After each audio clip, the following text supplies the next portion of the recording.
I know. I know. Mort, I know. They better stop making fun of Mort. Parker! Shut up, Mom! God. Drop it low, oh, what's up? Drop it low, oh, what's up? What, yeah. Hi, my name is Parker, and you guys are a bunch of nut jobs. Parker, you're the one that put yourself in this group. Don't push us away. Let us help you get better. I don't just want to, I need to be.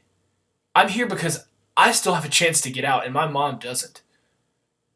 We both have the same fear. We believe the second we walk out, the worst will happen to us. You gotta be kidding me. Well, at first it was just my mom that was afraid, but then I started to catch on too. Going to hang out with the gang, Mom? No, wait, Parker, there's sex addicts and crazy guns out there. Mom, I'm not a little boy anymore. God, Flappin' Parker, I can see that. You got a woolly mammoth thrown on your face. We gotta order our groceries for next week online in a little bit, and I need to know what you want to eat.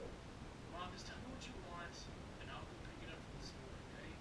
I'm telling you now, Parker Eugene, I want your ass in here, and you are gonna help me. So after that, I gave up and started going out less and less.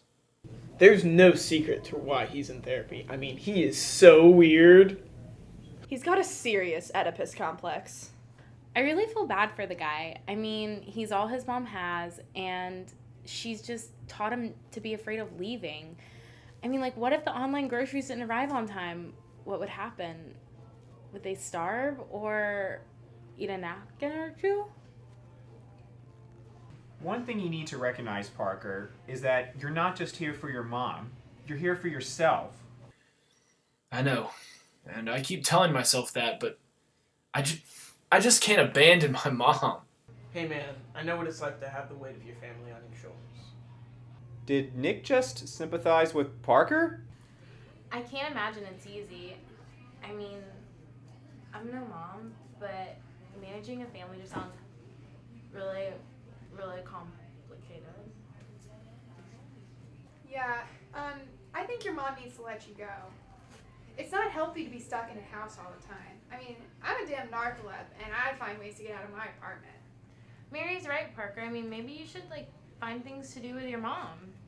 Yeah, it's time for you to move. I mean, what's she gonna do? Kick you out of the house? It's just not that easy. Parker, how do you get laid when you live with your mother? Julie, you just can't ask people things like that. Okay, I mean, no offense, but it's weird. And even when you do get some, isn't it weird that your mom is there when you do it? What do you do with the gnome?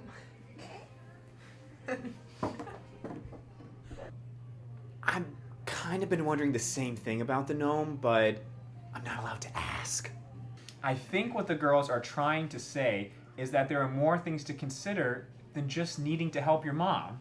Yeah, like needing to get help yourself. You know, get your own place. Get a girl? You know, you just need to have a little fun with your life. Last week you were so mad and you were threatening to quit. Well, you didn't, and you're here, and you know it's helping you in some way. And if you need any help meeting a girl, I know a few. Thanks, but I don't really think I need a girl in my life at the moment. I'm already trying to separate myself from one. There's another aspect I'd like to address, Parker, and that's your temper. I know, and I blame my father for that one. I thought you said your father wasn't around anymore. Yeah, exactly. So you blame your father for making your mom messed up? Well, if you didn't beat her when she'd come home from being out with friends, she probably wouldn't be so terrified. Holy shit. Yeah. She called the cops on him when she'd finally had enough, and then he ran off. We haven't heard from him since, so it's just been me taking care of my mom. You think you know somebody? I mean, relationships with your parents are just so important. It's nice that you've been there to take care of your mom, Parker. I mean, I know some assholes that left their moms in terrible conditions just so they could go on and do what they wanted. You know, it's nice to know that there's some nice guys out there. I was trying to help my family out too. Nick, you shot your brother out of the ordeal. I mean, it's the thought that counts. Not quite in this case. I get what he's trying to say, though. We all make sacrifices for our family. It's important what is and isn't rational as far as serving our families. For instance, Nick, trying to earn money for your family is one thing. Trying to do it illegally, it's too much. Parker, helping out your mom is nice. Never leaving the house because you think you can't function without each other, it's just too much. There's things you can gradually do to separate yourself from your mom, and I'd like you to work on that over this new week. I think I can do that. Great. Parker, I have one more question for you. What's with the gnome? Oh, you mean this guy? This is Mortimer. I call him Mort for short because he holds down the fort. Yeah, he and I are pretty good friends. So, there's that. Wait. Mort holds down the fort. That's a real thing. Doesn't everyone have a house gnome? No, Parker, that's only you.